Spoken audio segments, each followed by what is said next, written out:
नमस्कार, आदाब। Crime petrol city crimes अध्याय के आज के एपिसोड में आप सबका स्वागत है।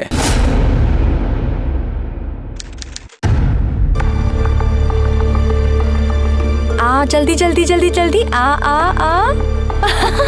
अरे वाह, वेरी गुड। डर नहीं लग रहा ना बेटा? वापस नहीं। करेंगे। हाँ चलो चलो जल्दी चलो, ये संभाल के।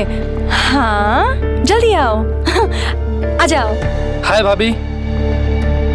हाय। हाय वर्षा। आओ बेटा जल्दी आओ। आओ फिर से एक बार करेंगे। आओ आओ आओ आओ, वेरी गुड।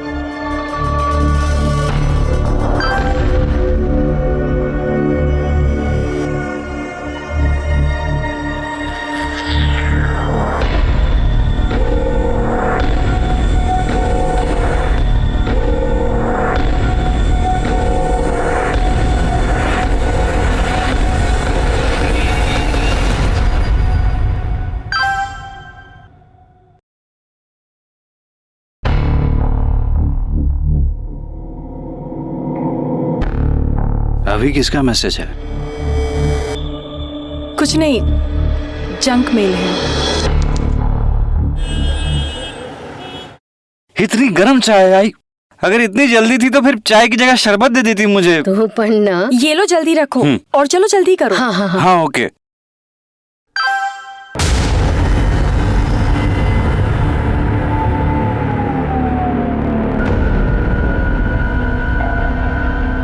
क्या हुआ? किसका मैसेज है? उसी का, कल रात भी उसने मैसेज किया था। अमर? अरे लेकिन वो तो बच्चा है। आई तुला का हिमायत नहीं है। आजकल बच्चों में ही ज्यादा जवानी चढ़ जाती है। इसकी तो जवानी निकालता हूँ मैं। अरे सुरेश, अरे सुरेश क्यों बात बढ़ा रहा है? ये भी ना सुरेश।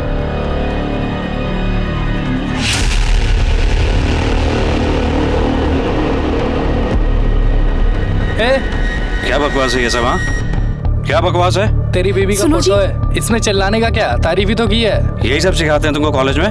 बच्चे हो तो बच्चे बन के रहो, समझे? चिल्लाओ मत। सोशल मीडिया पे कमेंट्स किए, क्या गलत किया इसमें? बीवी है मेरी। ओए इतनी जलन हो रही ना तो संभाल अपनी बीवी को। सोशल मीडिया पे फोटोज डालेंगे तो कमेंट्स आएंगे। मुंह तोड़ डालूंगा। अरे छोड़ो छोड़ो, मुंह तोड़ दूंगा मैं तेरा। सारा बोलना तेरी तो जान से मार डालूंगा तेरे को मैं। टच करके दिखा, देख तेरे खानदान के साथ क्या करता हूं। टच करके दिखा, तू मारूंगा तुझे मैं। क्यों लड़ रहा है साले? हट। अरे चल चल, खुद की बीवी को संभाल नहीं सकते, आए दूसरे को बोल दे साला। अरे मैसेज करता है मेरी बीवी को। ए चलो।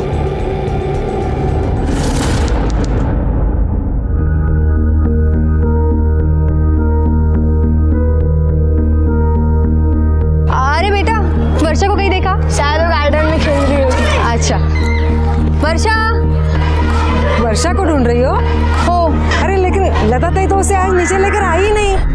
क्या? ऐसा कैसे हो सकता है? क्या हुआ मिली? नहीं है वर्षा, घर पे ही होगी। चलो चलो।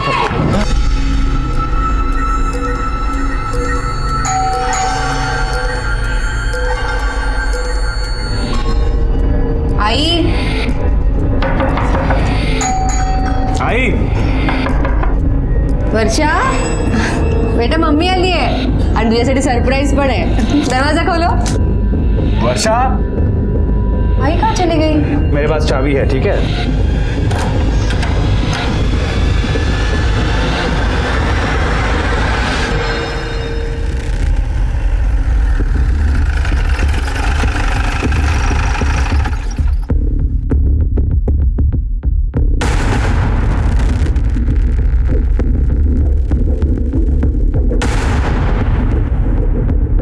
चलो आगे चलो, बस चढ़ो।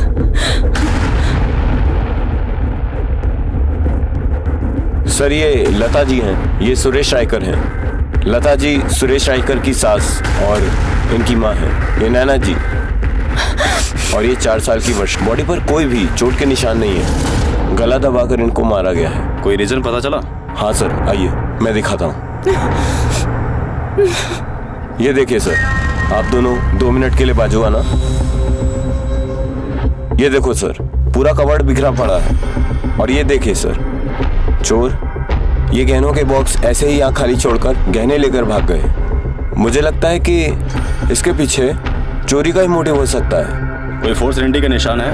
नहीं सर, आइए दिखाता हूँ। ये देखिए सर, डैश पर या कुंडी पर कोई भी तोड़फोड़ के निशान नहीं है। मतलब हो सकता है कि मारने वाला इनके जान पहचान का ही होगा कोई। बॉडीज को पोस्टमार्टम के लिए भेजो। वर्षा को कहीं नहीं ले जा सकते। देखो, आप इसे कहीं नहीं लेके जा सकते। जल्दी करो। सच बताओ।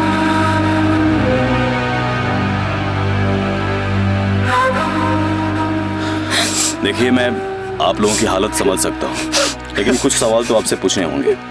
आइए। देखने से ये हत्या चोरी के मकसद से की गई नजर आ रही है। क्या क्या सामान चोरी हुआ है आपके यहाँ से? कुछ 8-10 हज़ार के कैश होंगे सर, और आई के और नैना के गहने। कितने के गहने होंगे? 5-6 लाख। आपकी काम वाली बाई या घर के किसी नौकर पे आपको शक है? सर, हमारे घर में कोई काम वाली बाई या कोई नौकर नहीं है। आई और नैना साथ में मिलकर काम करते थे। किसी से कोई दुश्मनी? नहीं सर, ऐसा कुछ नहीं था।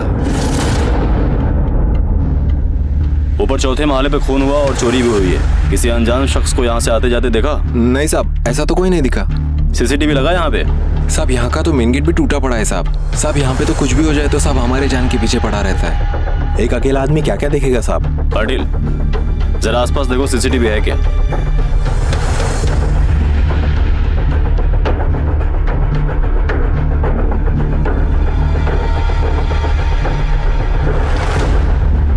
हाँ सर। ये बाजू की दुकान कितने बजे खुलती है? बाजू की दुकान का मालिक हज पे गया है, 1 हफ्ते बाद आएगा।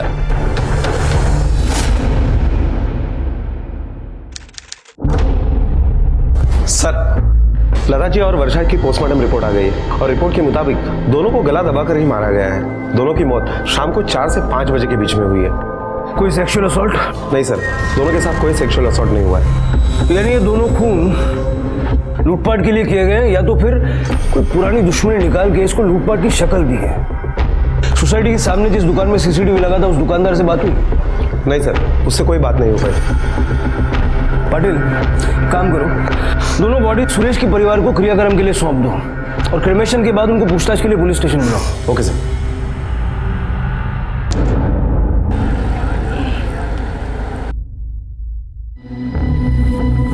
किसने मारा मेरी आई और मेरी बेटी को? पकड़ा गया है ना वो? आप शांत हो जाइए, पहले आप बैठ जाइए। आपने अब तक उसे नहीं पकड़ा? तुम्हें शांत पड़े बस बाबू। देखिए, हमारा इन्वेस्टिगेशन चल रहा है, हमें कुछ और जानकारी आपसे चाहिए थी।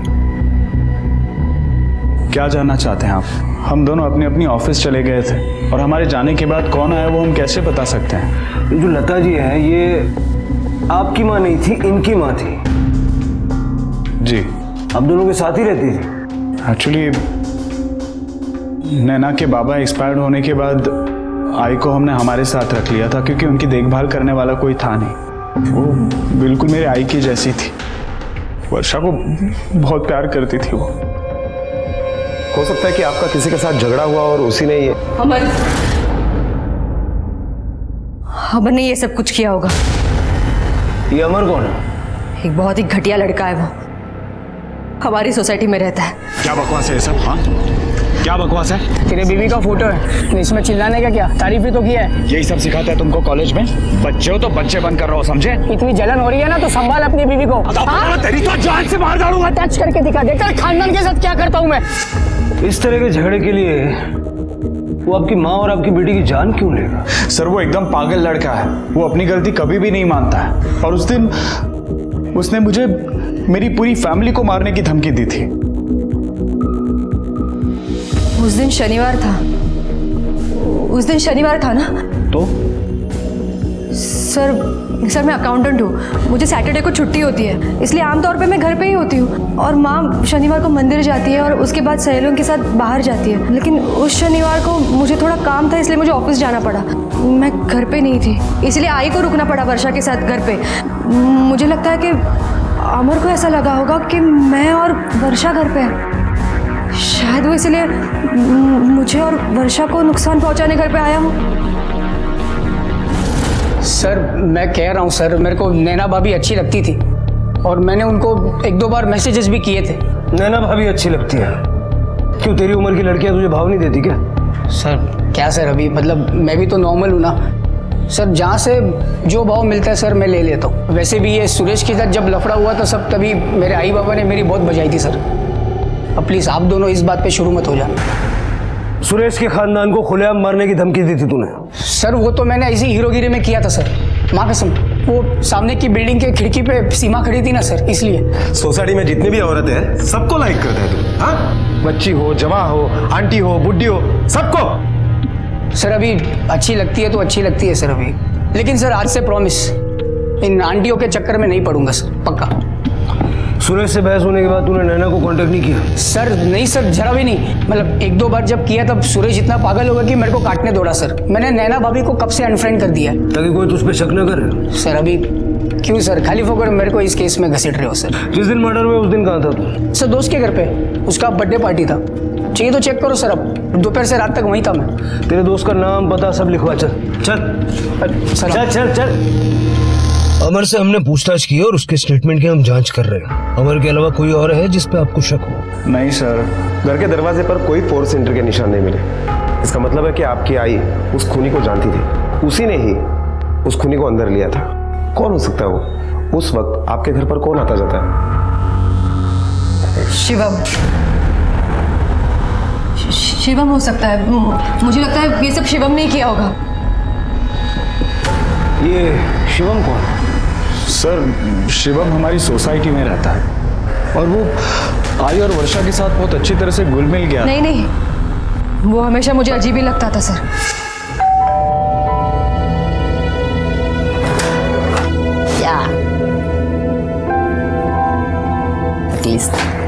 पानी गिरने थे। हाँ।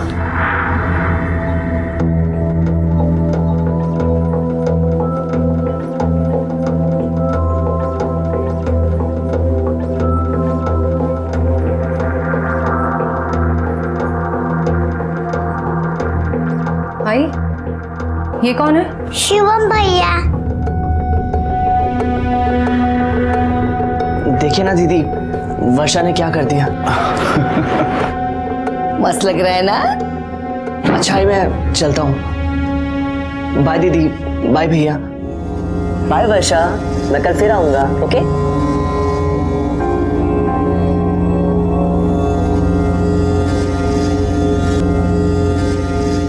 क्या है ये सब? हाँ? देख दोबारा ऐसे घर में मत लेना, मुझे बहुत अजीब लगता है ये लड़का। तू भी ना, बहुत अच्छा लड़का है वो, अपनी वर्षा के साथ खेलने के लिए आता है। वर्षा का भी मन लगा रहता है।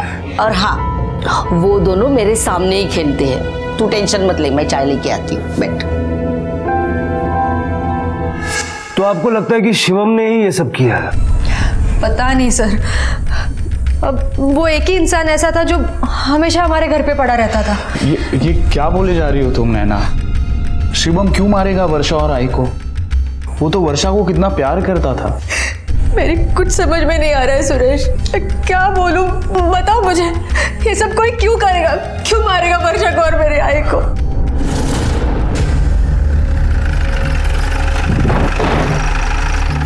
नैना के घर तुम्हारा काफी आना जाना था? जी सर, वर्षा और काकी मेरे लिए फैमिली थे। 4 तारीख को दोपहर 3 से 5 के बीच कहाँ थे तुम? सर मैं इंजीनियरिंग कॉलेज में पढ़ता हूँ। 3 से 5 बजे के बीच में मोस्टली मैं कॉलेज से घर आ रहा होता हूँ। उस दिन जब घर आया तो मुझे पता चला कि वर्षा और काकी। नैना ने बताया कि तुम उसकी आई और वर्षा के काफी क्लोज थे। कभी उनका किसी से कोई झगड़ा वगैरह हुआ? नहीं सर, उनका झगड़ा किसी के साथ नहीं हुआ। काकी तो बहुत सीधी सादी थी और वर्षा वो तो छोटी सी बच्ची थी सर, उसकी भला दुश्मनी किसी के साथ कैसे हो सकती है? अपना नंबर दो,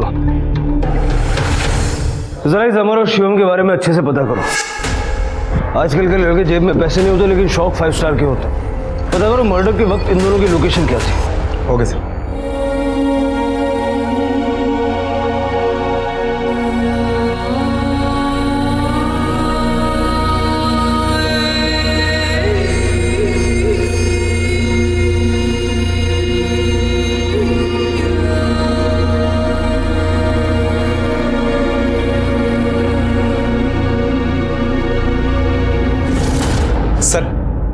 ये अमर सच बोल रहा है। जिस दिन ये हादसा हुआ उस दिन देर रात तक वो अपने दोस्तों के साथ पार्टी मना रहा था।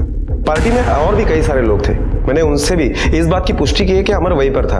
उसके मोबाइल के लोकेशन के मुताबिक ये भी पता चल रहा है कि वो पार्टी में ही था, वो सोसाइटी में आया ही नहीं था। और शिवम? सर शिवम उस दिन कॉलेज में था। दोपहर 3 से 5 बजे के बीच में उसके मोबाइल लोकेशन के अकॉर्डिंग वो ट्रैवल कर रहा था कॉलेज से घर तक। इस क्राइम सीन से उसका कुछ लेना देना नहीं है। पाटिल, अगर शिवम और अमर दोनों क्लीन दिख रहे हैं तो फिलहाल हमारे शक के घेरे में कोई भी नहीं है, क्योंकि ना ही इनके घर पे कोई नौकर चाकर है और ना ही इनकी किसी से कोई दुश्मनी है।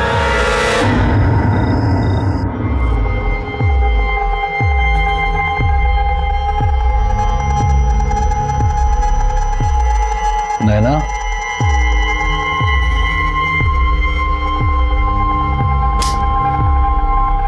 नैना, नैना,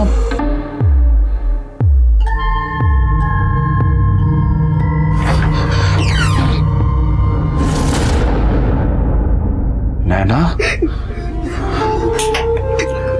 नैना, नैना, नैना, हौसला रखो नैना, संभालो अपने आप को। कैसे संभालू सुरेश, कैसे संभालू मैं अपने आप को? मैं मेरे बच्चे को नहीं बचा पाई सुरेश, मैं कुछ नहीं कर पाई उसके लिए। अगर उस दिन मैं घर में होती ना तो ये सब नहीं होता, मेरे बच्चे बच जाते सुरेश। ये सब मेरी वजह से हुआ है।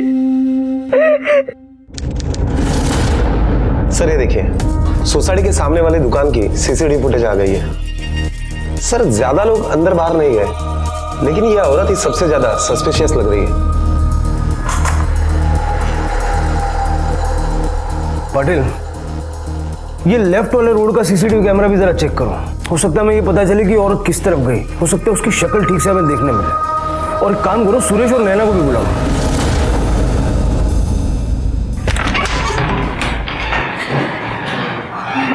आप लोग अब तक ये सीसीटीवी फुटेज ही देख रहे हैं? देखा सुरेश, अब तक इन्होंने नहीं पकड़ा उसे। आपका क्या चाहता है? आपके लिए तो ये सब सिर्फ एक केस है ना? नैना जी, हमारे लिए कोई भी केस सिर्फ नौकरी नहीं होता है। हम आपका दर्द बांट नहीं सकते, लेकिन समझ जरूर सकते हैं। और जितना जल्दी आप चाहती हैं कि गुनहगार को सजा मिले, उतना ही जल्दी हम भी चाहते हैं। और इसीलिए हमने आपको यहाँ बुलाया है। पाटिल, ये देखिए, ये आपके सोसाइटी का एंट्रेंस का सीसीटीवी फुटेज है। इसमें जो लोग दिखाई दे रहे हैं, क्या आप जानते हैं इनके? हाँ, ये लोग हमारी सोसाइटी में रहते हैं। लेकिन ये औरत कौन है? एक्चुअली हम भी नहीं समझ पा रहे कि ये औरत कौन है, लेकिन जिस वक्त यह हादसा हुआ उसके ठीक बाद ये औरत सोसाइटी के बाहर बहुत घाई में आई थी। जरा ठीक तरह से देखिए। चेहरा कुछ ठीक से दिखाई नहीं दे रहा है इसका, कुछ समझ में नहीं आ रहा। लेकिन ये साड़ी जो पहनी है इस औरत ने,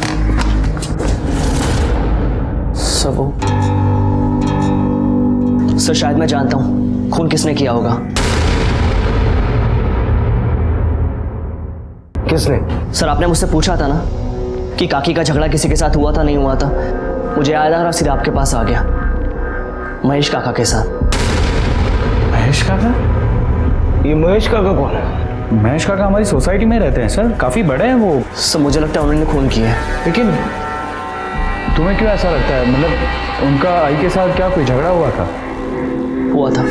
अरे वर्षा बेटा, क्या कर रही है तू? खेल रही है अकेली? और साइकिल खेल रही है तू? ओ वो जो चले। भाई जरा लक्ष्य ठेवो, जमाना बड़ा खराब है, ऐसे किसी को भी बच्ची को हाथ लगाने मत दिया कर। जो ओ खाली देवा, नीचे उतारो उसको। उतर के नीचे, हाथ मत लगाना मेरी वर्षा को। अरे लता बहन, आप समझते वैसा कुछ भी नहीं है, मैं तो उसे खिला रहा था, बस चॉकलेट दिया और कुछ नहीं। बस मुझे आपकी कोई बात नहीं सुननी है। अगर फिर आप वर्षा के आसपास दिखे तो आपके उम्र का लिहाज नहीं रखूंगी मैं। और हाँ, सारी सोसाइटी के सामने तमाशा बना के रखूंगी आपका। चल गए चॉकलेट। अरे तो इस तरह का झगड़ा एक ही बार हुआ था? नहीं सर, दोबारा हुआ था, और वो भी वर्षा और काकी के मर्डर के 4 दिन पहले। मैं कॉलेज से वापस आ रहा था और मैंने देखा कि वर्षा वर्षाला पाहिलंच का ग? नहीं। क्या हुआ? अरे वर्षा दिखाई नहीं दे रही है बहुत देर से। अपने घर की तरफ गई होगी। नहीं, जब से नीचे खेलने के लिए आई है तब से दिखाई नहीं दे रही है। मैं गार्डन में देखती हूँ। मैं यहाँ देखता हूँ। वर्षा, वर्षा, वर्षा।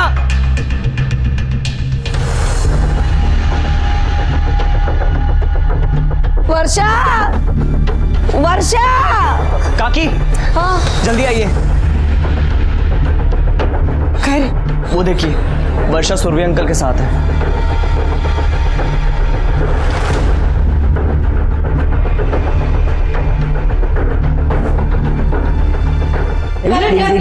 नीचे उतर उसको, खाली उतर क्या?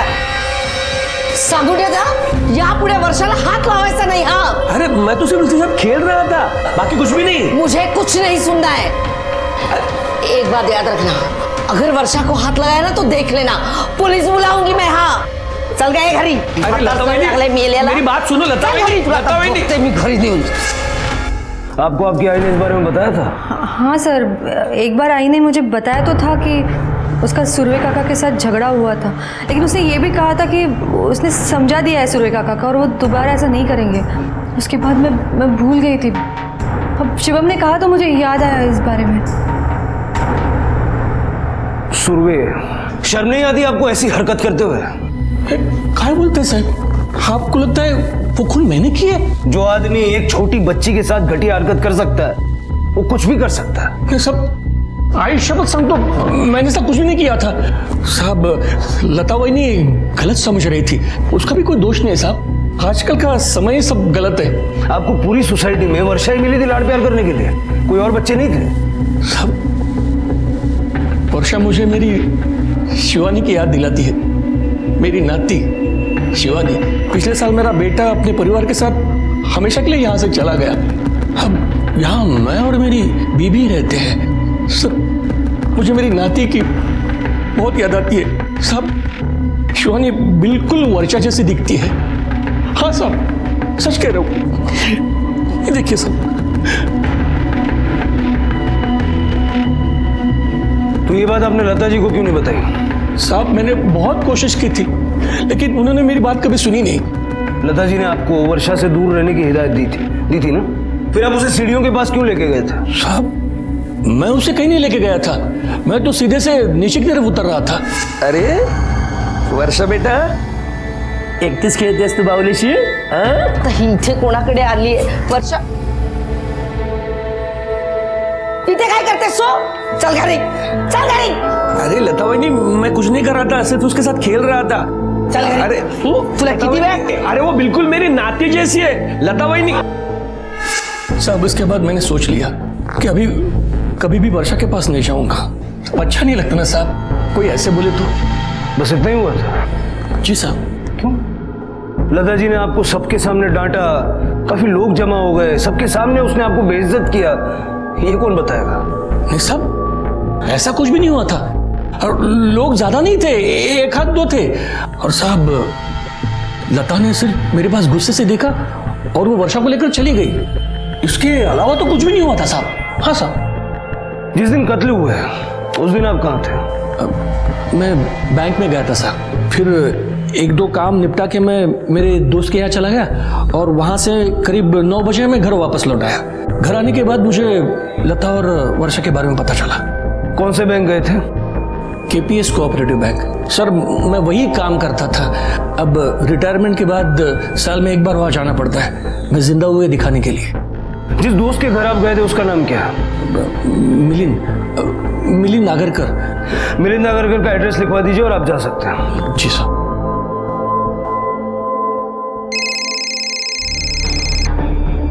हेलो शिवम, ये सुरवे की कहानी को इतना बढ़ा चढ़ा के क्यों बताया? नहीं सर, मैंने जो देखा आपको वही बताया। बड़ा तमाशा हुआ था, काफी लोग आए थे, तो चल सबके नाम बता। उस वक्त वहां पे कौन कौन मौजूद था? सर, एकदम से तो मुझे कुछ याद नहीं है, आप मुझे थोड़ा सा टाइम दीजिए, मैं आपको कॉल बैक करता हूँ।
शिवम गे है?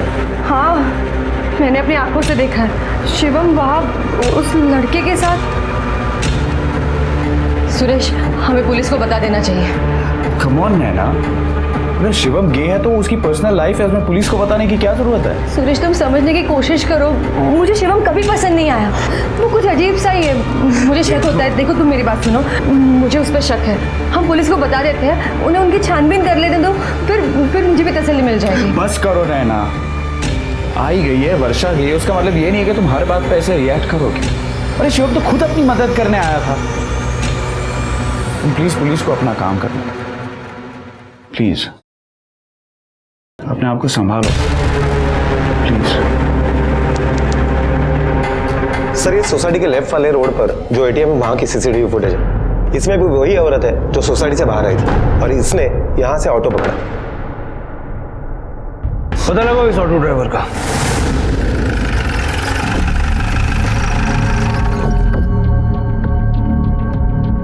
हाँ सर, बांद्रा फ्लाईओवर के लिए ऑटो लिया था इसने। बांद्रा फ्लाईओवर? रिक्शा तो उसके आगे जाती नहीं है। उस औरत के बारे में और कुछ बता सकते हो जो तुम्हें अच्छी तरह से याद हो? बहुत अजीब औरत थी साहब, पूरा मुंह अपना साड़ी से ढक लिया था उसने। सूरज जी ने बताया कि उस दिन वो आपके साथ थे। हाँ, यहाँ आया था वो, करीब 3 बजे आया था। फिर हमने चाय पी ली और वो चला गया। चाय पी के चले गए? हाँ। मेरे हिसाब से वो रात के 8-9 बजे तक आपके साथ थे। नहीं सर, दरअसल मुझे ही एक शादी में जाना था, इसलिए मैंने उसे जाने के लिए बोला।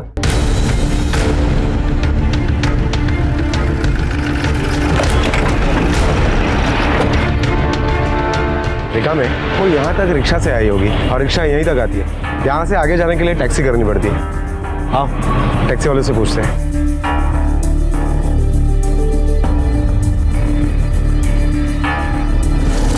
सुरवे साहब, झूठ तो बेहतरीन बोला आपने, लेकिन आप ये भूल गए कि झूठ की उम्र ज्यादा लंबी नहीं होती। आखिरी मौका देता हूँ सच बोलने का। दोपहर 3:30 के बाद आप कहाँ गए थे?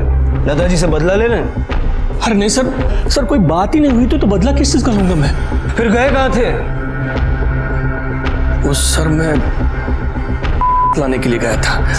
अब रिटायरमेंट के बाद थोड़ी की आदत लगी ना, तो जब भी वक्त मिलता है मैं वहाँ चला जाता हूँ। उस दिन भी मैं वही गया था। हाँ सर, सच कह रहा हूँ, मैंने कुछ नहीं किया, मेरा यकीन करो सर। अरे सुनो, इस औरत को यहाँ से टाउन की तरफ कभी छोड़ा है?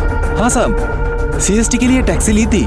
तुम्हें क्या तुम्हारे सारे पैसेंजर याद रहते हैं? नहीं साहब, पर हम जब बाइखला पहुंचे तो ये बोलती है कि इसको वापस बांद्रा जाना है। बांद्रा में कहाँ छोड़ा उसे? वो सब लिंकिंग रोड के जंक्शन पे छोड़ा। सर सुरभि सच बोल रहा है। हमने उसकी पत्नी से भी पूछा। उस रात जब उसकी पत्नी ने उसको घर बुलाने के लिए फोन किया तो वो चरस के नशे में था। हमने वहाँ के लोगों से भी पूछा, उन लोगों ने भी बताया। और सर, उसके फोन का लोकेशन भी उस एरिया में ही एक्टिव था।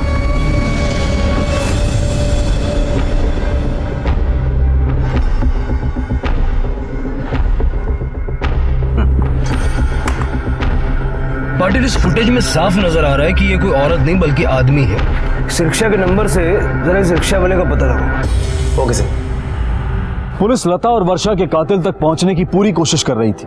वो उस औरत का भी पता कर रही थी जो कत्ल वाले दिन सोसाइटी से निकली थी, लेकिन आगे का रास्ता काफी मुश्किल उभरा था क्योंकि पुलिस के पास कोई भी पुख्ता सबूत या गवाह नहीं थे। उधर नैना की हालत दिन ब दिन खराब होती जा रही थी। अपनी बेटी और माँ को खोने का बहुत बड़ा सदमा लगा था उसे। वो उस कातिल को सजा दिलवाना चाहती थी और अब उसकी हालत ऐसी थी कि वो हर किसी पर शक कर रही थी। नैना, नैना,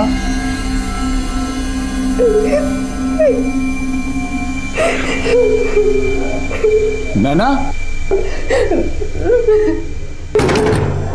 नैना, दरवाजा खोलो नैना। नैना,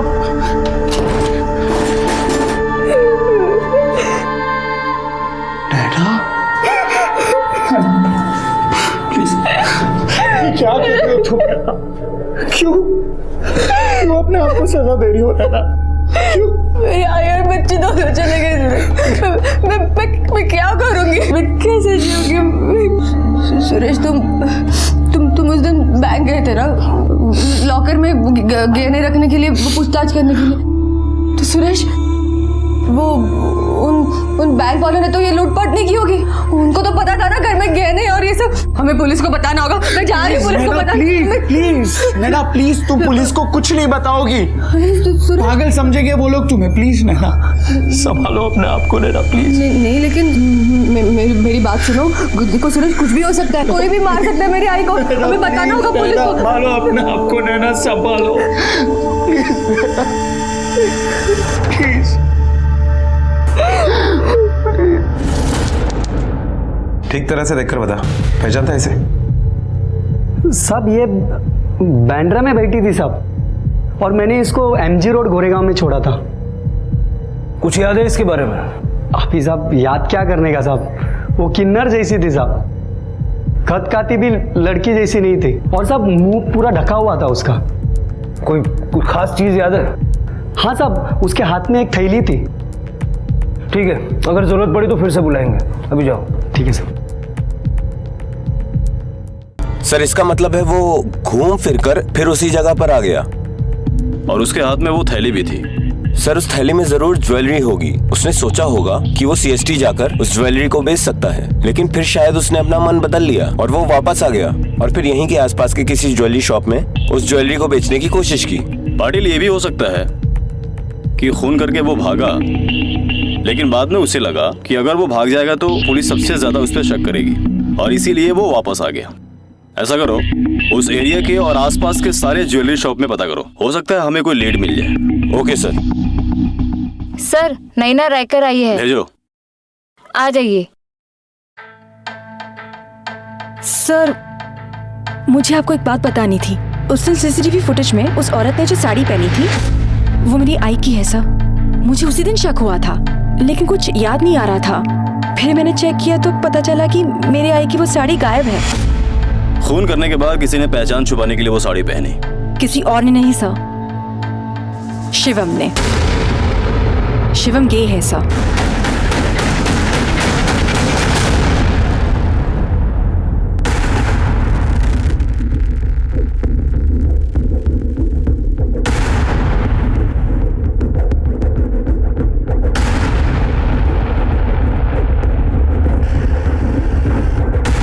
हाँ सर, एक लड़का आया था इसे बेचने के लिए, और उसके पास और भी गहने थे। तो आपने खरीदे? ना सर, मुझे तो पहले से लगा था कि ये शायद चोरी के हैं, और वैसे भी जवान लड़का गहने बेचने नहीं आता है। आमतौर पे औरतें या तो कपल्स ही आते हैं, और वैसे भी मेरे दुकान में CCTV कैमरे लगे हुए हैं। आपको चाहिए तो मैं आपको फुटेज निकलवा के दिखा दूँ। दे दो।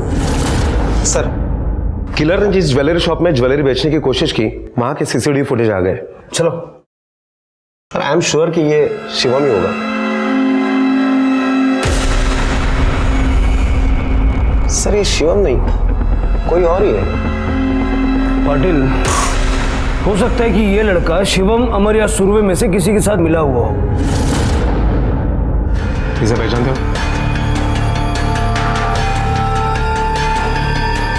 नहीं, इसे तो हम नहीं पहचानते। माणिक मैडम, काय कळलं? नहीं सर। नक्की? सर, किसी ने पहचाना? मैंने भी पूरी सोसाइटी में पूछताछ की, लेकिन इसे कोई नहीं पहचानता। रेखा में सर, शिवम को बुलाओ। हो सर। सर एक मिनिट थांबा। सर, शिवम और उसकी फैमिली कल रात को ही कानपुर शिफ्ट हो गए। शिवम को फोन लगाओ।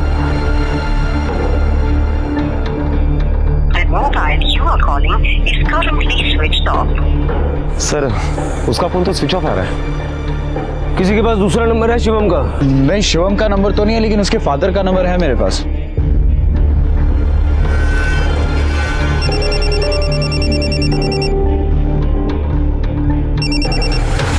Hello, mister Anil Gupta.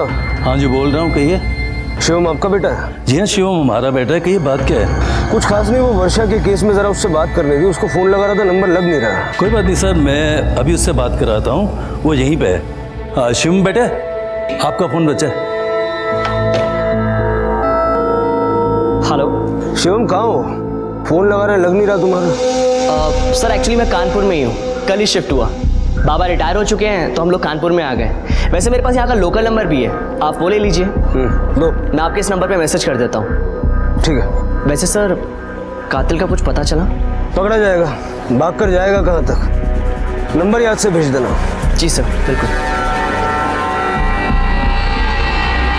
पाटिल। हाँ सर। कानपुर पुलिस को इन्फॉर्म करो कि शिवम पर नजर रखे। Okay sir.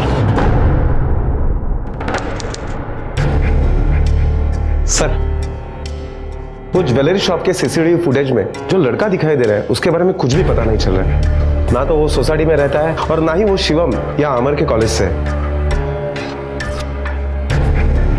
Patil,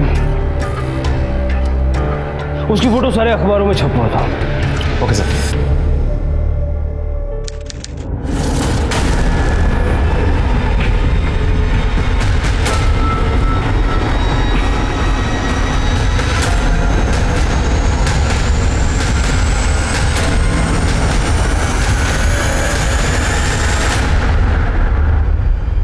doctor Dixit. जी जी, आइए बैठिए। मैंने ही आपको फ़ोन किया था। ये जो फोटोग्राफ आपने अखबार में दिया था ना, ये लड़का आया था मेरे क्लिनिक पर। किस लिए? सेक्स चेंज ऑपरेशन के लिए। ये इसका ऑपरेशन करना था? नहीं नहीं, इसके साथ एक लड़का और था, आई गेस इसका पार्टनर था, वो उसके ऑपरेशन के लिए आया था। पाटिल,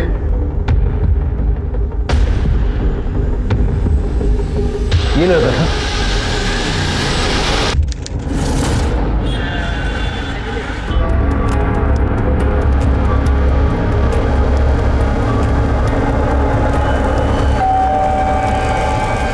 मेरे दोस्त होंगे, मुझे लेने आए होंगे।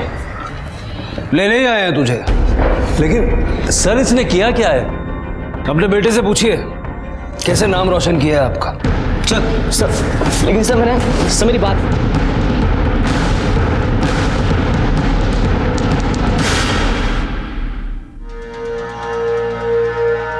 इसे पहचानता है? नहीं, मैं नहीं जानता। देखिए सर, मैंने कुछ भी नहीं किया। आप लोग मुझे फालतू में फंसाने की कोशिश मत कीजिए। देखा मैं, देख, ये वही लड़का है जिसके साथ डॉक्टर अशोक मोरे के क्लिनिक में सेक्स चेंज का ऑपरेशन करवाने के लिए तू गया था। अब सच बोलेगा या इस डॉक्टर की दवाई चाहिए? सब मैं गे हूँ और ये फोटोग्राफ में लड़का मेरा बॉयफ्रेंड है। हम दोनों एक दूसरे से प्यार करते हैं और शादी करना चाहते थे, लेकिन उसने कहा कि सोसाइटी में एक्सेप्ट नहीं करेगी, इसलिए मुझे किसी भी हालत में अपना सेक्स चेंज करवाना था। हम बहुत सारे डॉक्टर्स के पास गए, कोई 25 लाख बोल रहा था, कोई 20 लाख बोल रहा था। फिर हमें एक डॉक्टर मिला जो 5 लाख में मान गया। लेकिन सबसे बड़ा मुद्दा यह था कि वो 5 लाख का भी इंतजाम कहां से होता। फिर उस दिन सॉरी शिवम, कैसा है? अच्छा हूँ। बहुत जल्दी में लग रहे हैं, कहीं जा रहे हैं? हाँ, बैंक जा रहा हूँ। चेक जमा करवाने? अरे नहीं, लॉकर खुलवाने जा रहा हूँ। आई और नैना के गहने ऐसे ही घर पे पड़े हैं और आजकल तो जमाना तुझे पता है कैसा हो गया, और वो लोग हमेशा घर पे अकेले रहते हैं तो थोड़ा डर लगता है। चल बाय। जी सर, कुछ समझ में नहीं आ रहा था कि क्या करूँ क्या ना करूँ। दिमाग काम ही नहीं कर रहा था, इसलिए मैंने अपने बॉयफ्रेंड को बुलाया और उसे फ़ोन दिया और उसे कहा कि कॉलेज के आसपास रहे। उसके बाद मैं सीधा काकी के घर गया और मैंने उनकी खीर में बेहोशी वाली दवाई मिला दी।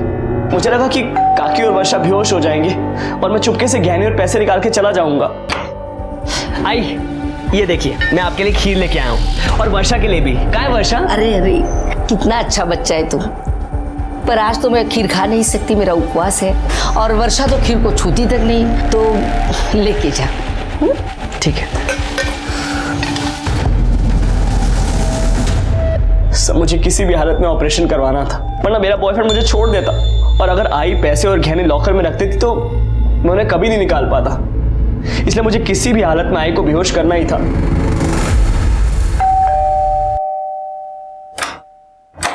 आई, वो मैं वर्षा से मिलने आया था। वो क्या है ना, वर्षा सोई है और मैं भी सोने जा रही हूँ, तू बाद में आ जाएगा। आई मेरी बात सुनिए, मैं यहाँ पर किसी को नुकसान पहुंचाने नहीं आया हूँ। मुझे सिर्फ ज्वेलरी और पैसा चाहिए, मैं चुपचाप लेके चला जाऊंगा। तू पागल हो गया? हाँ, पागल हो गया मैं। पैसा अंदर पड़ा है ना, निकल अंदर। मेरा सर, पैसे और गहने चुराने के बाद पहले मुझे लगा कि मैं कानपुर भाग जाता हूँ, लेकिन मैं जैसे CST पहुंचा तो मुझे लगा कि अगर मैं कानपुर चला जाऊंगा तो आप लोगों को शक हो जाएगा। मैं सीधा MG रोड गया और अपने बॉयफ्रेंड को ज्वेलरी वाला बैग दे दिया और उससे अपना फोन ले लिया। फोन लेने के बाद मैं सीधा अपनी सोसाइटी में आ गया। अपनी जिंदगी संवारने के चक्कर में 2 मासूम जाने ले ली तूने, सड़ना अब जिंदगी भर जेल। क्यों मारा तुमने मेरे बच्चे को? क्या बिगड़ा दोनों तुम्हारा? मेरे बच्चे को मार दिया। इतना प्यार करते थे इससे। शिवम को लता और वर्षा की हत्या के लिए और उसके पार्टनर को जुर्म में उसका साथ देने के लिए गिरफ्तार किया गया है। शिवम ने अपने सेक्स चेंज ऑपरेशन के लिए जो रास्ता अख्तियार किया वो सरासर गलत था। शिवम जिस पर लता और वर्षा इतना भरोसा करती थी, जिसे वो इतना प्यार और स्नेह देती थी, उसने अपने फायदे के लिए उन दोनों को मार डाला। ये आजकल के हमारे समाज का खौफनाक चेहरा है। चाहे कोई कितना भी करीब क्यों ना हो, अपने घर की अंदरूनी बातें, घर में रखे पैसे और गहनों का जिक्र उनके सामने ना करें। भरोसा करें, लेकिन आंख और कान खोले रखकर। देखते हैं हमारे आज के एपिसोड की दूसरी कहानी।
सर, ये औरत मुझे सड़क पर पड़ी मिली।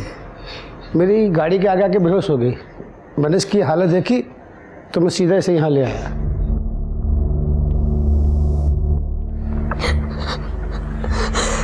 देखिए अब शांत हो जाएगी, या ना पानी पास।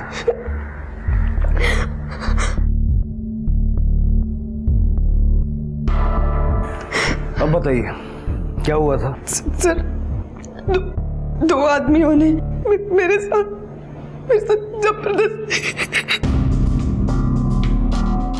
जबरदस्ती करने की कोशिश की। कौन थे वो लोग? आप जानती हैं उनको? मैं उन्हें देख नहीं पाई क्योंकि वहां पे बहुत अंधेरा था। मुझे जरा डिटेल में बताइए कि आपके साथ एग्जैक्टली हुआ क्या था। सर, मैं रोड पे चल रही थी, तब मेरे पीछे से एक गाड़ी आई और उसने मुझे गाड़ी में खींचा और मेरे मुंह पे कपड़ा बांधा और वो लोग मुझे सुनसान जगह पे लेके गए। लोगों ने मेरे साथ रेप करने की कोशिश की, लेकिन मैं वहां से खुद को बचा के भाग गई और जब मैं रोड पे आई तब मैं बेहोश हो गई थी। इस पूरे वाकये के दौरान आपने एक बार भी उनकी शक्लें नहीं देखी? नहीं सर, वो सब कुछ इतना जल्दी हुआ कि मुझे कुछ समझ में नहीं आ रहा था सर। पूनम, पूनम, आप कौन? इसका पति सतीश। पर हुआ क्या इसके साथ? इनके साथ जबरदस्ती करने की कोशिश हुई है। क्या? किसने किया? किसने किया पूनम? मैं जान से मार दूंगा उसको। आप शांत हो जाइए। आपको किसी पे शक है? कोई ऐसा है जो आपका पीछा करता है या आपको परेशान करता है? नहीं सर, ऐसा कुछ नहीं है। जरा मुझे वो जगह दिखाइए जहां ये आपको मिली थी।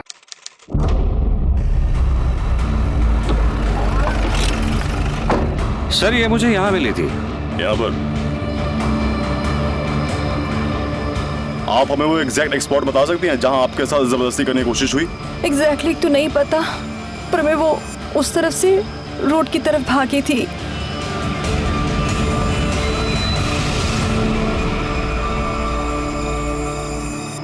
सर, ये देखिए पैरों के निशान।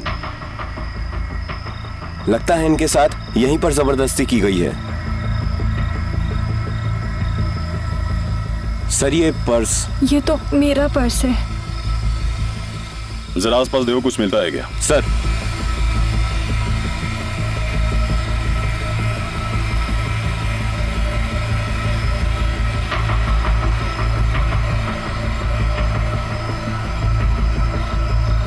सर ये घड़ी मिली है। पता करो ये घड़ी ओरिजिनल है या फर्स्ट कॉपी। अगर ओरिजिनल है तो इसके सीरियल नंबर से खरीदने वाले का नाम पता चल जाएगा। Okay sir. आप जरा हमें वो जगह दिखाएंगे जहां से उन लोगों ने आपको उठाया था? हाँ।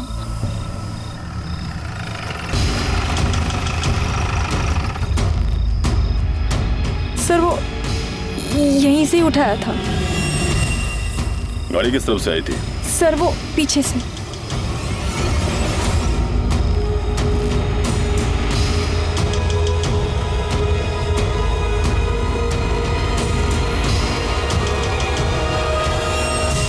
राणे, जरा आसपास देखो, कोई सीसीटीवी इंस्टॉल्ड है क्या? Okay sir.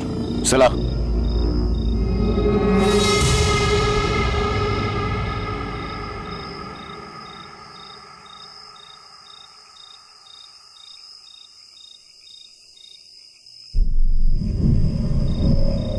क्या हुआ बेटा?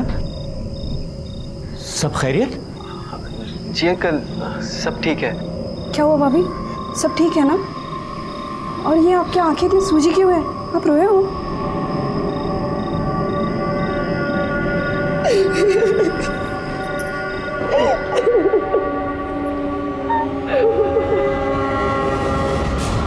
भाभी प्लीज संभालिए खुद को।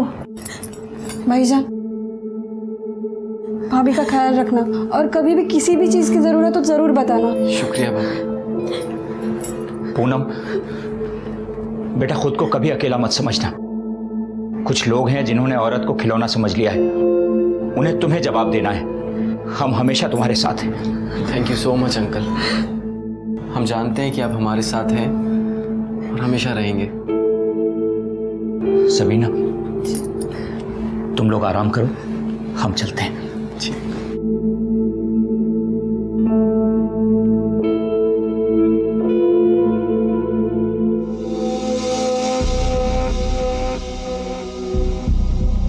पूनम, मुझे एक बात समझ में नहीं आ रही है। जब तुम्हारे जोड़ों में दर्द था तो तुम बाहर गई क्यों? सतीश, वो काव्या को हल्का हल्का सा बुखार था। मैंने सोचा बर्थडे से पहले मैं उसे मेडिकल से दवाई लेके।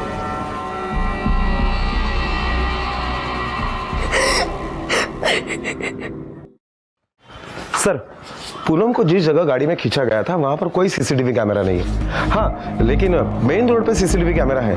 हमने उसके फुटेज चेक किए, लेकिन उसमें कुछ साफ नहीं दिखाई दे रहा। और वो जो रिस्टवॉच हमें मिली थी वो? हाँ सर, वो घड़ी ओरिजिनल है। उसके सीरियल नंबर से पता चला है कि वो अंधेरी के एक शॉप से खरीदी गई थी। कार्ड स्वाइप हुआ था, इसलिए उसके ओनर का भी पता चला है। सर, वसीम शेख नाम का बंदा है। सर, ताज्जुब की बात तो ये है कि वसीम शेख पूनम के बिल्डिंग में रहता है।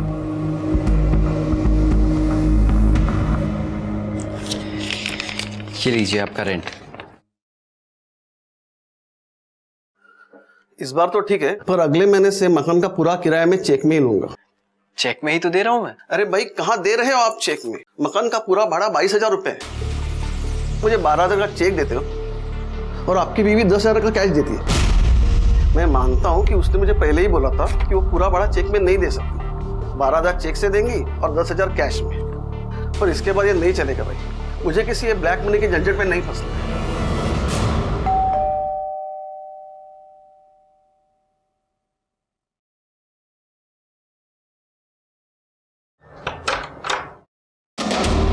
जी वसीम शेख।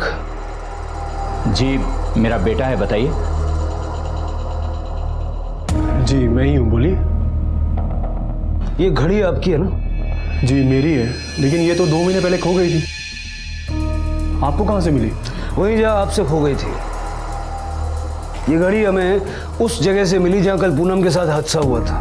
सर लेकिन भाई ने आपको बताया कि ये 2 महीने पहले खो चुकी है। अगर घड़ी वाकई खो गई थी तो फिर घबराने की कोई बात नहीं है। फिलहाल इनको हमारे साथ जाना होगा। लेकिन सर इन्होंने किया क्या है?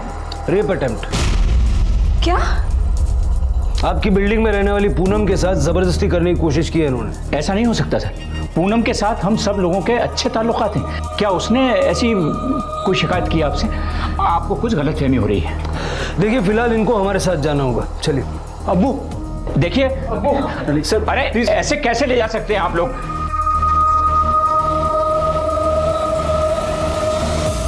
इंस्पेक्टर साहब मेरी बात तो सुनिए।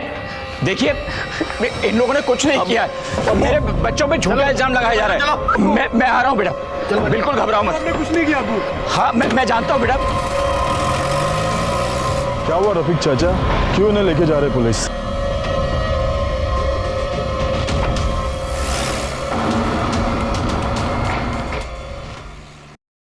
मुझे आज तक लगता था इस घर का रेंट 12,000 रुपए है, लेकिन तुम 10,000 रुपए कैश दे रही थी। हाँ, कहां से लाती थी हर महीने 10,000 रुपए? तुम तो कुछ काम भी नहीं करती हो। और क्या क्या छुपाया पूनम मुझसे?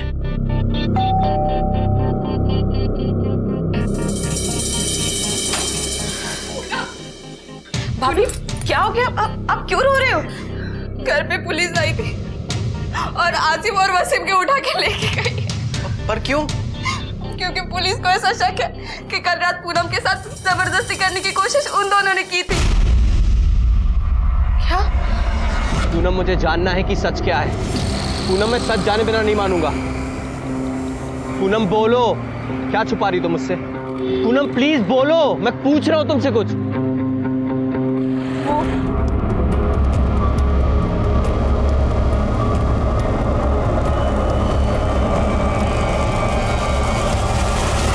बताओ वसीम, कल रात 11 बजे के आसपास कहाँ थे तुम? सर मैं भाईजान के साथ था अपने रेस्टोरेंट पर। पूनम पे कब से बुरी नजर है तुम्हारी? सर भाभी मानते हो उन्हें हम? ऐसी नापाक बात उनके बारे में सोच भी नहीं सकते। सर वो लोग सिर्फ हमारे पड़ोसी नहीं है, घर वालों के बराबर है। एक दूसरे के यहाँ आना जाना है। अच्छे ताल्लुकात हैं सर हमारे आपस में। अच्छे ताल्लुकात भी हैं और बुरी नीयत भी। चलो ये बताओ, तुम्हारी घड़ी वहां कैसे पहुंची? सर मैंने बताया तो आपको कि मेरी घड़ी 2 महीने पहले खो गई थी। अब वो वहां कैसे पहुंची, किसने चुराई, मुझे नहीं पता सर। वो वहां कैसे पहुंची ये अगर तुम खुद बता दोगे तो बहुत अच्छा होगा, क्योंकि अगर हमने पता लगा लिया ना फिर बहुत तकलीफ होगी। सर सतीश और पूनम आपसे मिलना चाहते हैं। सर आपने आसिफ और वसीम को क्यों अरेस्ट किया है? क्योंकि उनके खिलाफ हमारे पास सबूत है। अच्छा वहां अंधेरा था तो आपने शक्लें नहीं देखी होंगी, लेकिन आवाज तो सुनी होगी। सर मैं उस वक्त इतना डर चुकी थी कि मेरा आवाज वगैरह पे ध्यान नहीं गया। पर हाँ सर, इतना जरूर कह सकती हूँ कि वो लोग आसिफ और वसीम नहीं हो सकते। वो तो सतीश को भाई मानते हैं, मेरे देवर की तरह है। क्राइम स्पॉट पे जो हमें घड़ी मिली है वो आपके इसी देवर की है। सर वो तो नहीं मुझे पता, लेकिन आप प्लीज उन दोनों को छोड़ दीजिए। मैं यकीन के साथ कह रही हूँ कि ये काम वो लोग नहीं कर सकते। कर ले सर। सोना करना चला।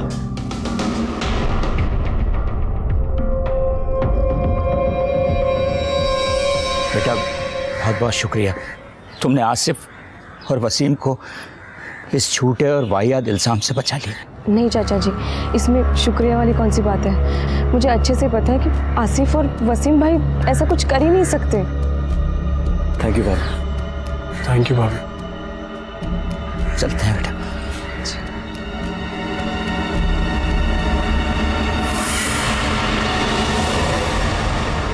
इन दोनों को फंसाने के लिए तुमने ये नाटक किया था ना, तो फिर बचाया क्यों?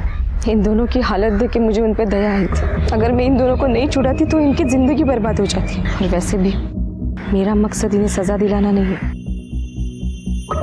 बस शक के घेरे में लेना, और वो हो चुके। पूनम, कि ये सब करना जरूरी है? कोई और ऑप्शन नहीं है क्या? सतीश, मेरे पास अगर कोई ऑप्शन होता तो मैं ये सब कुछ क्यों करती, और वो भी रफीक चाचा के साथ।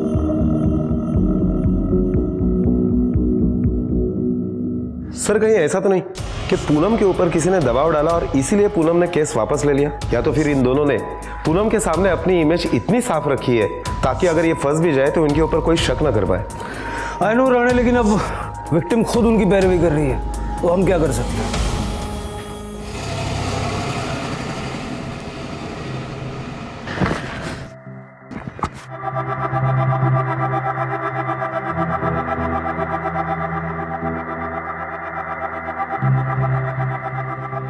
रफीक चाचा, इन दोनों के बारे में सुना था, वो सच है क्या? वो अगर सच होता ना तो ये यहाँ नहीं होते। मुझे यकीन है कि मेरे बच्चे कभी भी इतनी गंदी हरकत नहीं कर सकते। यकीन तो दिख ही गया किसको किस पे कितना है। बड़ा एक दूसरे के घर पे घुसे रहते थे। किसके मन में कितना मैल है ये कौन जान सकता है। किसी से हमदर्दी नहीं रख सकते तो अपनी जबान पर लगाम तो लगा ही सकते हैं ना। किसने हक दिया आपको मेरे बेटों पर फप्तियां कसने का, उन्हें गुनाहगार साबित करने का? अरे जाइए ना, काम करिए अपना।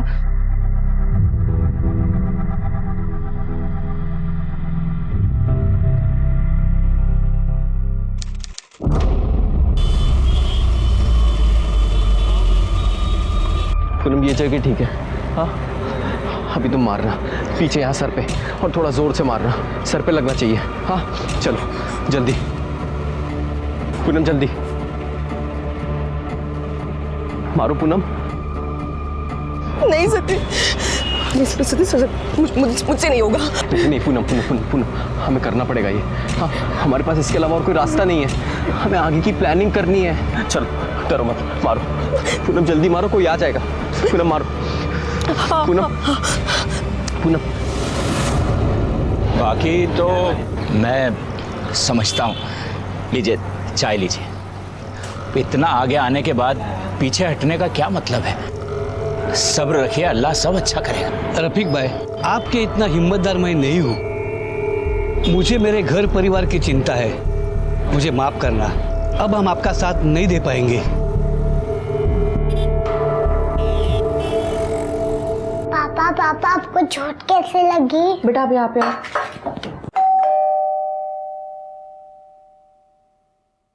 संभल के।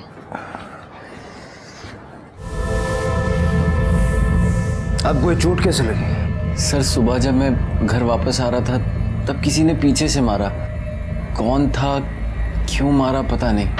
कब और कहाँ हुआ ये? जब मैं सुबह ग्रोसरी स्टोर से सामान लेके वापस आ रहा था तो जॉगर्स पार्क के पास किसी ने पीछे से मारा। किसी ने देखा आपको किसने मारा? नहीं सर, मैं बेहोश हो गया था। जब होश आया तो देखा कि मैं क्लिनिक में हूँ। सर, वो इनके फ़ोन से कॉल आया था। उन्होंने कहा कि इनके सर पे चोट लगी है तो वो उन्हें डॉक्टर के पास लेके गए। किसने फ़ोन किया था, आप जानते हैं उसे? नहीं सर, वो तो नहीं पता। जब तक वहाँ पे पहुँची वो निकल चुके थे। आपको किसी पे शक है? नहीं सर, वैसे तो किसी से कोई दुश्मनी नहीं है। बाकी अगर किसी के मन में कुछ हो तो मैं कह नहीं सकता। सर, बड़े ताज्जुब की बात है कि एक ही हफ्ते के अंदर एक ही फैमिली के 2 लोगों पर हमला होता है और दोनों वक्त किसी ने भी हमलावर को नहीं देखा। राणे, कोई ऐसा इनसे दुश्मनी निकाल रहा है जिसके बारे में इस वक्त ये लोग सोच भी नहीं रहे। तुम क्राइम स्पॉट पे जाके इंक्वायरी करो, मैं जरा इनका बैकग्राउंड चेक करता हूँ। ओके सर, सतीश और पूनम दोनों ही अच्छे लोग हैं। कभी इनका किसी के साथ कोई झगड़ा वगड़ा ऐसा कुछ सुना? सर, ऐसा तो इनके बारे में कुछ भी नहीं सुना। सतीश एक छोटी सी कंपनी में अकाउंटेंट की जॉब करता है और पूनम हाउसवाइफ। तो ये अकाउंटेंट की नौकरी में इतना कमा लेता है कि ऐसी पॉश सोसाइटी में घर ले लिया? सर, मैनेज तो करते ही होगा किसी न किसी तरह। बच्चों के लिए तो हर इंसान सेक्रीफाइस करता ही है। पूनम बता रही थी कि बेटी को अच्छा माहौल मिले इसलिए यहाँ पर रहने आए हैं। फिर बेटी का स्कूल भी यहाँ से पास में ही। रफीक की फैमिली और इनके बीच में कैसा रिलेशन? सर रिलेशन तो ऐसे हैं कि ये पड़ोसी कम और रिश्तेदार ज़्यादा लगते हैं, क्योंकि हो सकता है कि सतीश और पूनम की कोई फैमिली नहीं है, इसलिए उन्होंने इन्हें ही अपना परिवार मान लिया है। इसलिए हर सुख दुख में, हर तीज त्यौहार में एक दूसरे के साथ में रहते हैं।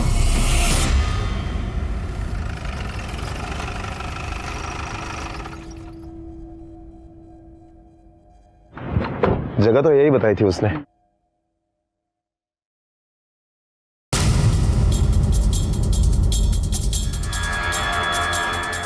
टूटे हुए अंडे और ब्रेड। यहाँ पर सीसीटीवी कैमरेज भी नहीं है, फुटेज भी नहीं मिल पाएगी। अरे सुनो, सुबह कितने बजे दुकान खुलती है तुम्हारी? सुबह 10 बजे खोल लेते हैं। तुम्हारी दुकान कितने बजे खुलती है सुबह? सुबह 9 बजे दुकान खोलता हूँ साहब। 9 बजे?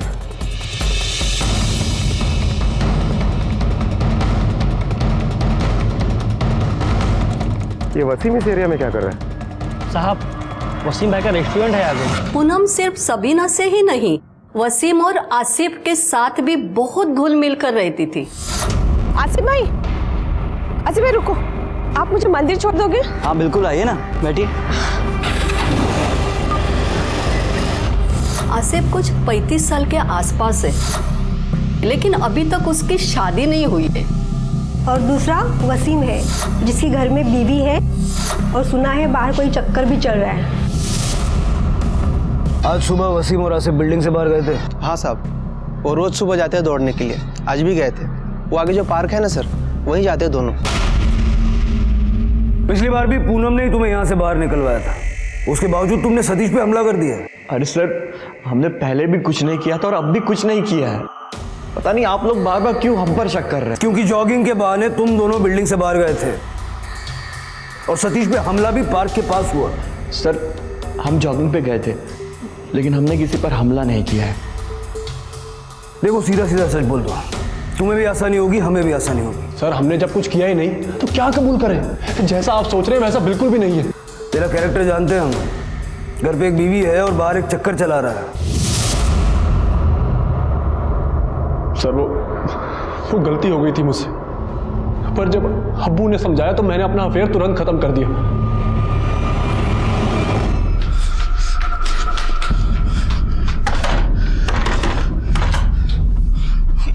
बेटा, मेरे दोनों बच्चों को पुलिस फिर से उठाकर ले गई।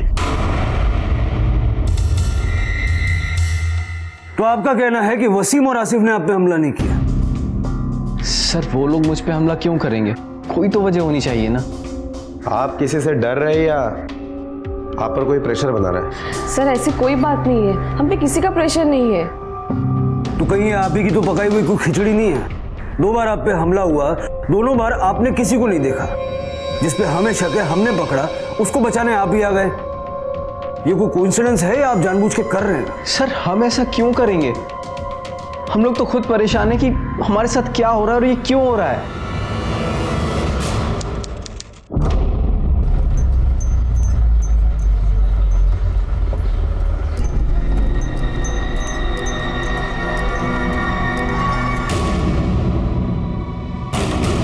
सर, मैंने सारे खबरियों को एक्टिवेट कर दिया है। सर सर सर सर मेरी बेटी कहीं खो गई है।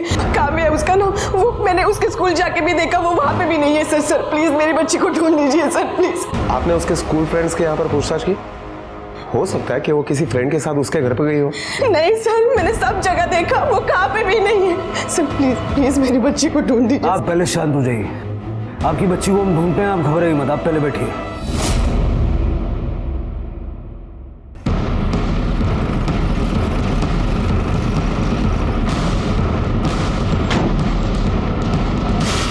अब मैंने तो उसको रोज की तरह उसके स्टॉप पे उतार दिया था। जब तूने उसे उतार दिया तो उसके घर से कोई उसे लेने के लिए आया था? इतना ध्यान नहीं दिया साहब। ध्यान नहीं दिया, इसकी वजह से एक लड़की गायब हो गई उधर।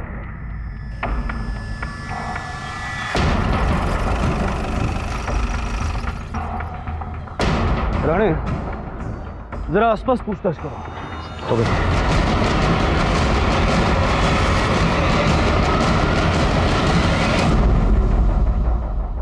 सर, किसी ने कुछ नहीं देखा?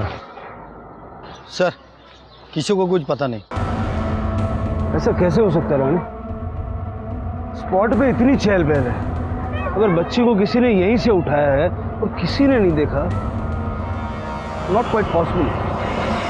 आसिफ काव्या से बहुत प्यार करता था, वो उसका काफी ख्याल भी रखता था। कितनी बार तो काव्या को आसिफ स्कूल बस से घर भी लेकर आए, क्योंकि काव्या का स्कूल का टाइम और आसिफ और वसीम का लंच टाइम सेम है। मतलब वसीम या आसिफ में से किसी ने काव्या को किडनैप किया है, और शायद इसीलिए सड़क पे कोई शोर या हलचल नहीं है। सर, उस वक्त मैं अपने घर पर था, लंच कर रहा था, मैं बाहर निकला ही नहीं। सर, मैं भी अपनी गर्लफ्रेंड के साथ था, मुझे नहीं पता काव्या कहाँ है।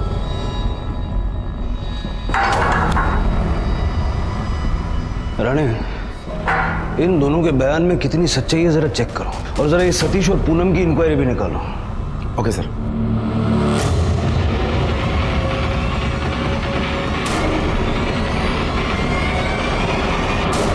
सर, वसीम और आसिफ के कॉल लोकेशन के डिटेल्स आ गए। सर, मोबाइल लोकेशन की डिटेल से पता चल रहा है कि वसीम का फोन उस दिन उसके घर पर ही बंद हो गया था, और आसिफ के मोबाइल का लोकेशन घर से दूर था। हमने उसके गर्लफ्रेंड से भी वेरीफाई किया, तो उसने बताया कि उस दिन आसिफ उसी के साथ था। राणे, ये दोनों थोड़े होशियार तो हैं। हो सकता है इन्होंने जानबूझकर अपने मोबाइल का लोकेशन इस तरह रखा जिससे हम गुमराह हों, और आसिफ की गर्लफ्रेंड भी उन्हें बचाने के लिए हो सकता है झूठ बोल रही है। सर, रफीक आया है, उसने वसीम और आसिफ की कोर्ट से बेल करवा ली है।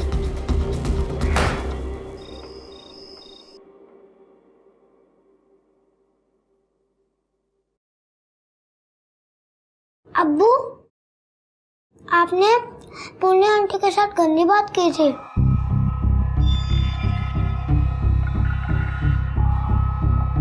सब लोग इसके बारे में बात कर रहे हो। जावेद, क्या बदतमीजी है? चुपचाप खाना खाओ। पता नहीं किस बात का बदला ले रहे हैं दोनों हमसे। एक नहीं, तीन बार तुम लोगों पर इल्जाम लगे हैं। वाकई तुम लोगों ने कुछ नहीं किया? अब्बू, आप हम पर शक कर रहे हैं? बहस नहीं चाहिए, अपना सामान पैक करो और निकलो यहां से। जब तक अपनी बेगुनाही का सबूत नहीं मिल जाता, दोबारा इस घर में दिखना मत मुझे। अब्बू, आप भी जानते हो कि सही क्या है। आप अपनी ही औलाद को ऐसे रास्ते पे नहीं छोड़ सकते। सही और गलत मैं जानना भी नहीं चाहता। इल्जामात लगे हैं तो उनसे बरी होना भी जरूरी है। तो ठीक है, मैं और जावेद भी इनके साथ जाएंगे। नहीं, तुम यहीं रुकोगी अब्बू का ध्यान रखने के लिए, और जावेद हमारे साथ कहाँ धक्के खाएगा? अब्बू, मैं भी आपके साथ चलूंगा। नहीं बेटा, आप अम्मी के पास रुको। नहीं अब्बू, मैं भी आपके साथ चलूंगा। बेटा, मैंने कहा ना आपसे, आप अम्मी के पास रुको। नहीं अब्बू, चलो। अम्मी, मेरे को अब्बू के साथ आना। हाँ, मेरे को अब्बू के साथ आना। अंदर चलो।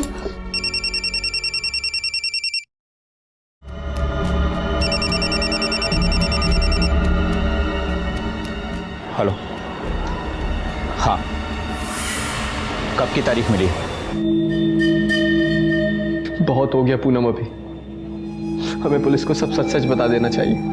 इस सब के चक्कर में हम लोग, काव्या और रफीक अंकल, सबकी फैमिली परेशान हो रही है। तुम क्या है?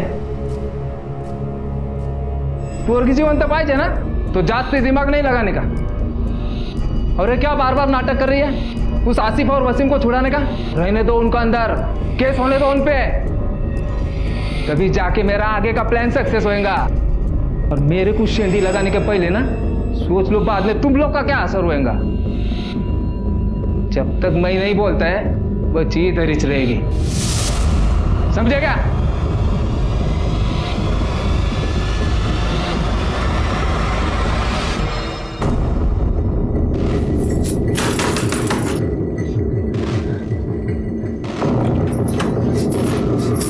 तुम्हारी सब कुछ तुम्हारी वजह से हुआ है। पूरी सोसाइटी हम पे चीतू कर रही है। अब उन्हें इनको घर से निकाल दिया, और ये सब तुम्हारी वजह से हो रहा है। सबीना पागल हो गई हो क्या? इन लोगों ने हमेशा उन दोनों को बचाया ही। चलो यहां से, चलो।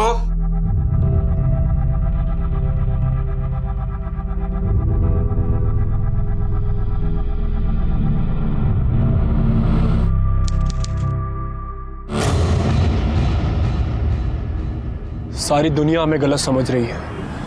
कैसे अपनी बेगुनाही साबित करेंगे हम? ये पूनम और सतीश ने हमारे साथ अच्छा नहीं किया।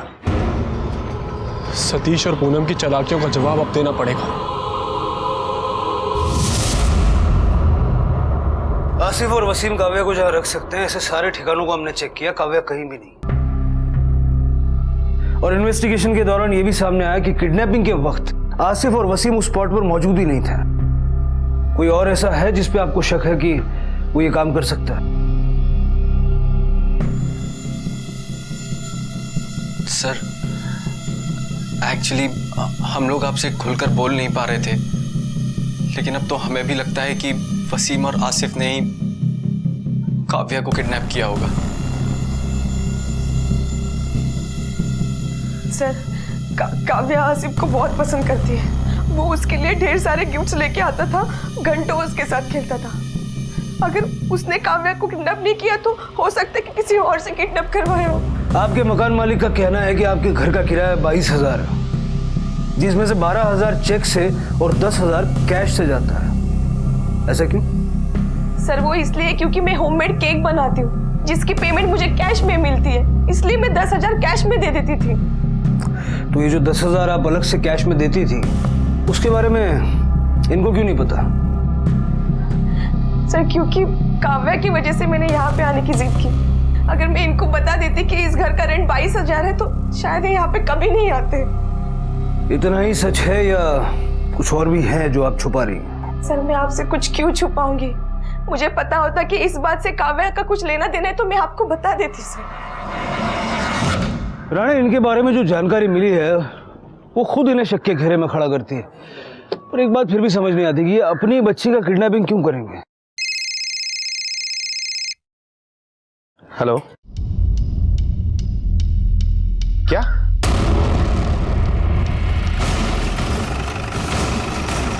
साहब, मैंने आपको कॉल किया था। बॉडी कहाँ है? इधर है सर। सर, जब बच्ची गायब हुई थी तो उसके बदन पर स्कूल यूनिफॉर्म था, लेकिन जब उसकी लाश मिली तब कुछ और कपड़े थे। देखने से तो लगता है कि वो किडनैपर बच्ची का ख्याल रख रहे थे। राणे, जब हम फर्स्ट टाइम पूनम और सतीश के घर गए थे तब काव्या ने यही ड्रेस पहनी थी, और अगर आसिफ और वसीम ने उसे उठाया तो उनके पास वो ड्रेस कैसे पहुंची? सर, दोनों फैमिलीज का एक दूसरे के घर पर आना जाना था, शायद उसी वक्त ये कपड़े चुराए गए हो। हाँ राणे, लेकिन पूनम के रेप अटेम्प्ट का केस करने के बाद भी क्या इसी तरह आना जाना लगा रहा होगा? मुझे लगता है कि आसिफ और वसीम को फंसाने के लिए पूनम और सतीश ने ये काम किया है। मतलब पहले पूनम पे रेप अटेम्प्ट, फिर सतीश पे हमला और अब काव्या की किडनैपिंग। सर, लेकिन किसी को फंसाने के लिए क्या माँ बाप अपनी बेटी को मार देंगे? वही तो जानना है राणे कि वो ऐसा कर सकते हैं या नहीं, और अगर कर सकते हैं तो उनका मकसद क्या है? आखिर ऐसा क्या सच हो सकता था पूनम और सतीश की मजबूरी का कि उन्हें अपनी ही बेटी को किडनैप करने पर मजबूर होना पड़ा और भाई माने जाने वाले लोगों को दुनिया के सामने बेइज्जत करना पड़ा?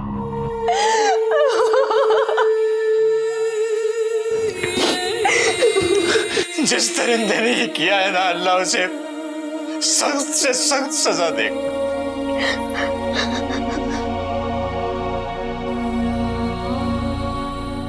दूसरे का घर जलाकर अपने घर में रोशनी करना चाहती थी ना तुम?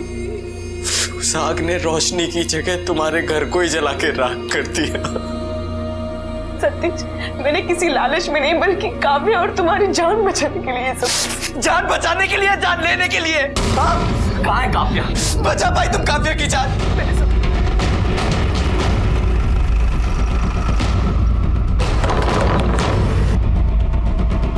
सर, हम नहीं किया सर। हमने कुछ नहीं किया सर। सही बता रहा हूँ, सर। बोलो, क्यों मारा काव्या को? सर, हमने नहीं मारा सर उसे। हम तो उसे आपके पास लाना चाहते थे ताकि अपनी बेगुनाही साबित कर सके सर। हमारे पास लेकर आ रहे थे मतलब? सर, हमें लगा कि सतीश और पूनम हमें जानबूझकर फंसा रहे हैं और उन्होंने काव्या को गायब किया है, इसीलिए हम लोग सतीश के गोडाउन पर गए और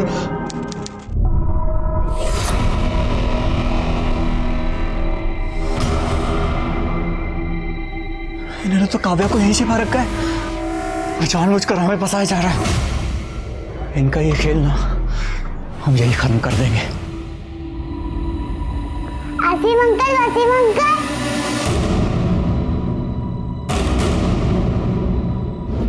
सर, जो हुआ हम वो कभी नहीं चाहते थे सर। हम तो खुद को बेगुनाह साबित करना चाहते थे सर। पर काव्या की जान चली जाएगी ये नहीं सोचा था साहब। वो हमसे बहुत प्यार करती थी साहब, और हमारी वजह से ही वो। जो आदमी तुम्हें गोडाउन पे मिला था वो कौन था? मालूम नहीं साहब, शायद सतीश और पूनम उसको जानते होंगे, क्योंकि काव्या को सतीश के गोडाउन पर रखा गया था। तो तुम्हारे कहने का मतलब है कि पूनम और सतीश ने मिलकर उस आदमी के जरिए काव्या को किडनैप किया था? शायद। उसका स्केच बनवा सकते हो? जी साहब।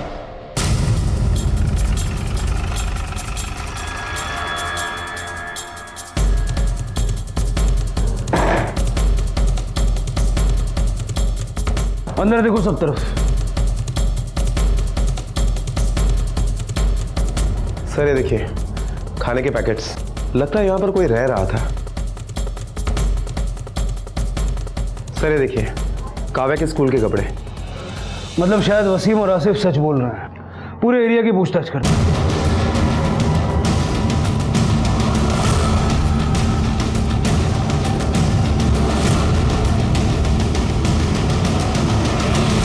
पहचानते हो उसे? अरे हाँ साहब, 3-4 दिन से मेरे यहाँ से चिप्स, चॉकलेट और ब्रेड लेके जाता था साहब। कौन था, कहाँ से था, कुछ मालूम है? इतना डिटेल तो मालूम नहीं साहब। मामा कुर्ता पैजामा और टोपी पहनता था और नासिक साइड की मराठी बोल रहा था। राणे, जरा पता करो कि पूनम और सतीश की फैमिली और रफीक की फैमिली में से नासिक की तरफ किसका कनेक्शन पड़ता है। हेलो जी, मैं शिरपुर पुलिस स्टेशन से PSI सचिन कामले बात कर रहा हूँ। आपने जिस आदमी का स्केच भेजा था उसका नाम संतोष जाधव है। वो यही नासिक का ही रहने वाला है। उसके खिलाफ 2 एक्सटॉर्शन के केसेस है। उसका क्रिमिनल रिकॉर्ड है। पहले वो सखाराम नाम के नेता का राइट हैंड था। आजकल सखाराम मर्डर केस में अंदर है। मुझे संतोष यादव और सखाराम, इन दोनों के बारे में आपके पास जितनी भी इंफॉर्मेशन है तुरंत भेज दीजिए। Okay sir. सिर्फ संतोष ही नहीं बल्कि सतीश और पूनम, इन दोनों का गांव भी शिरपुर ही है, और शिरपुर के बाजू वाले गांव में ही वसीम और आसिफ भी रहते। सर, जब आसिफ और वसीम इन दोनों का बैकग्राउंड चेक किया तो पता चला कि इनका बाप रफीक एक मर्डर केस में आई विटनेस है। सखाराम का एक चुड़बैया नेता मर्डर केस में अंदर है। पिछले 6 साल से सुनवाई चल रही है और आने वाले 8 दिनों में आखिरी तारीख भी है। अब मामला समझ में आया। रफीक अपने बयान से कोर्ट में मुकर जाए इसलिए उसके बेटों को फंसाया जा रहा है।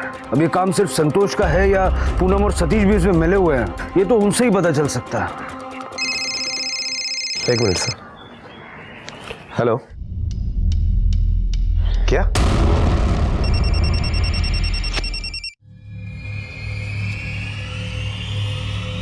हेलो, कौन बोल रहा है? ए रफीक, अपने बेटों को छुड़ाना चाहता है ना, तो इस बार तारीख को कोर्ट में नहीं जाने का, समझे क्या? हाँ, तेरे बच्चे आ जाएंगे घर पे वापस। हेलो हेलो,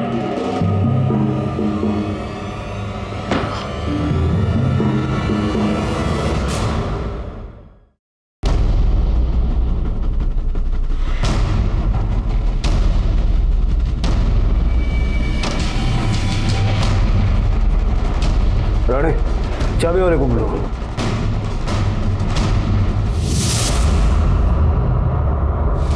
पूनम की वजह से मेरी काव्या मरी, इसलिए मैंने उसे भी मार दिया। ये सारी प्लानिंग तुम दोनों ने संतोष के साथ मिलकर की थी?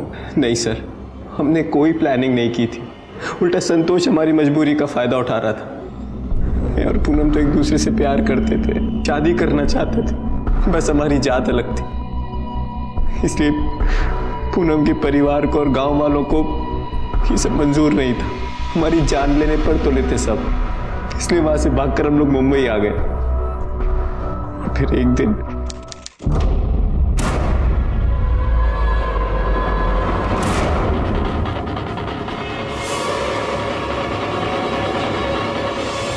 काका, म्हणजे तू भाग के आके मुंबई में अपना संसार किया है, हाँ? अगर तू नहीं चाहती कि गांव वालों को और तेरे परिवार को तेरे इधर होने की खबर मिले और वो आके तेरे बच्चे को और पति को मार डाले।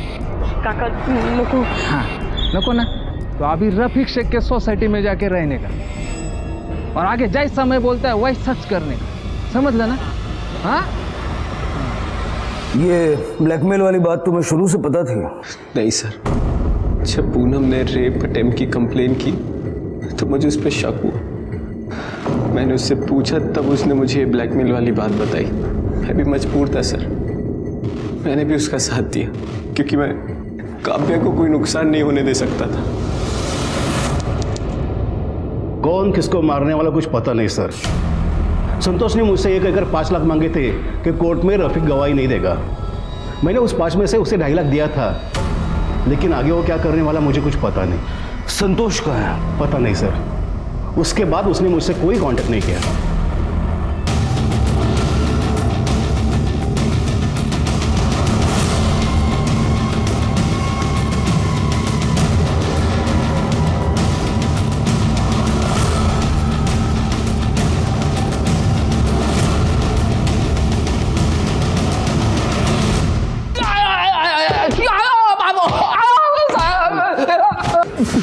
बोल साहब, सकाराम भाऊ के केस में रफीक मुख्य गवाही था।